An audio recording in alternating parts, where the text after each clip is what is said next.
Hello everyone. Today I feel honored to give you a presentation introducing my research about predicting permeability change of fractured coals during methane depletions.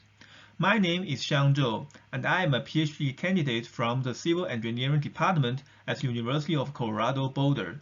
This is a collaborative research project advised by my advisor, Professor Ida Zhang, as well as Professor Shiming Liu, who is from the Penn State University.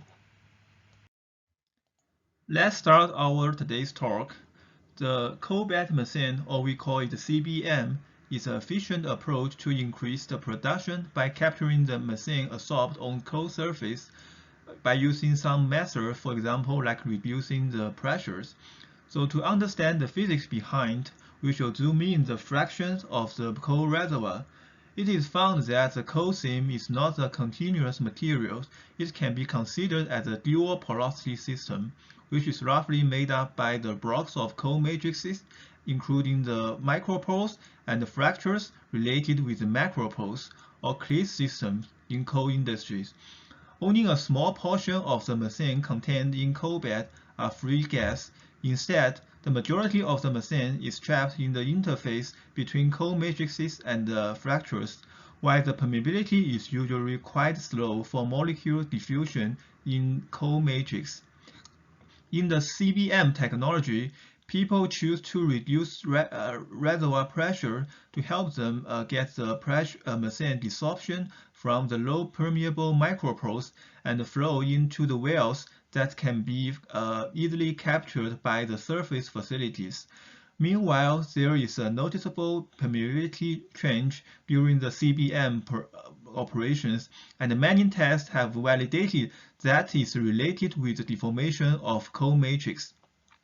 Many models have coupled the volume change to predict the permeability under varying pressures.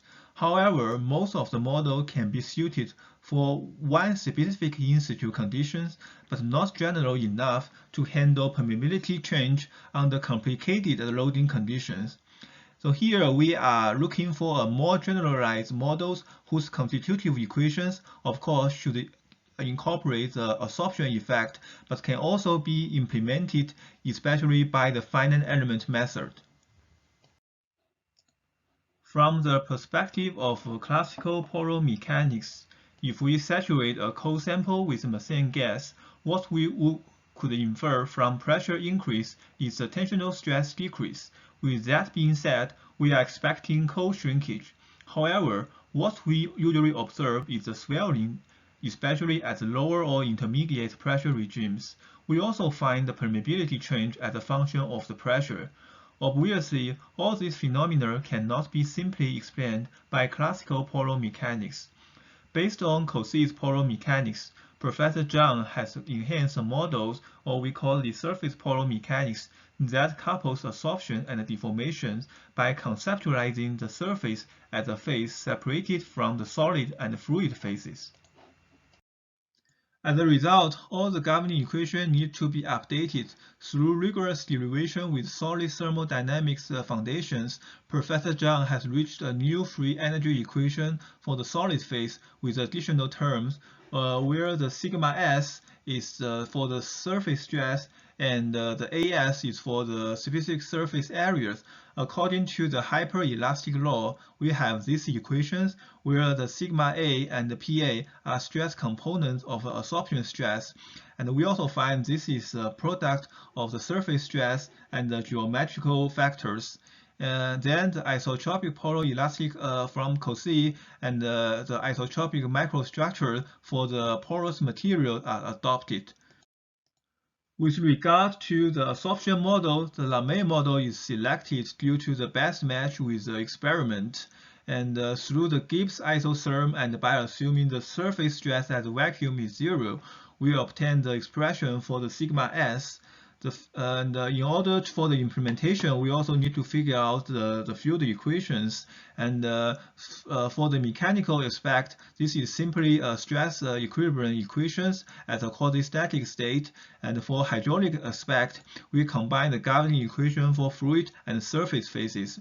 So in terms of the fluid flow, we adopt Darcy's law as our conduction laws. Considering this is a dual porosity system, so the permeability evolution will be considered separately for fracture and the cold matrix.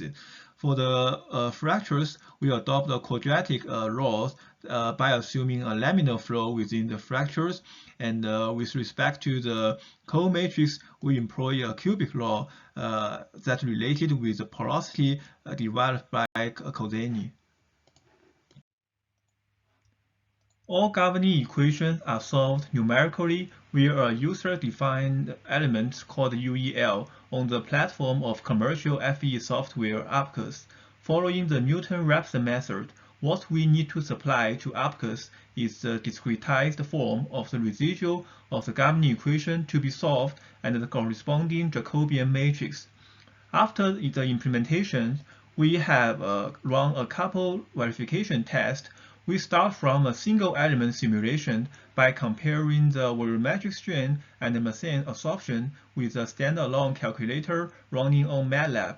All parameters are taken from the cold bed literature, and we find they achieve a perfect match. To test the performance in simulating the fracture widening, coupled with the deformation and the desorption, a porous column is designed. First of all, an uniaxial condition is applied on these porous columns, where the diffusion is only allowed in one direction. Initially, the porous column is saturated with 5 megapascal pressure fluid, and the free surface end is controlled by 1 megapascal. Inspecting 3 time points, we find the front of the deformation propagate from the fracture surface, accompanied by the pressure reductions. And also we find the negative strain from the accumulative displacement from the fracture surface, which means an opening up of the fracture. In order to access the reasonable parameter for our FE simulations, we reproduce an experiment conducted by Liu and Hapalani in 2014. They first saturated the cold sample from the San Juan Basin with the methane and then reduced the pressure from 7.6 megapascal to 0.7 megapascal in 6 steps. The horizontal displacement is kept constant by controlling the horizontal stress. Among those 6 steps for methane depression, after the sample reaches the equilibrium state, the parent permeability will be measured correspondingly. We apply the same uniaxial constraint on our FE models, where the REV is cut by a single horizontal and vertical fractures, respectively, for simplification. The dimension between the cold matrix and the fracture is set 1000 temporarily, while the detailed rationalization for such ratio will be introduced later. The Liu and Hapalani, they have measured the horizontal stress and volumetric strain on 2 kinds of gas, the helium to represent the non-absorptive gas and the methane to represent the absorptive gas. So here our strategy for the parameter calibration is using the helium data, test data to calibrate our poloelastic parameters, while the methane test data is used for absorption parameters. Besides, we also refer to the absorption amount test to help us to calibrate the absorptive parameters.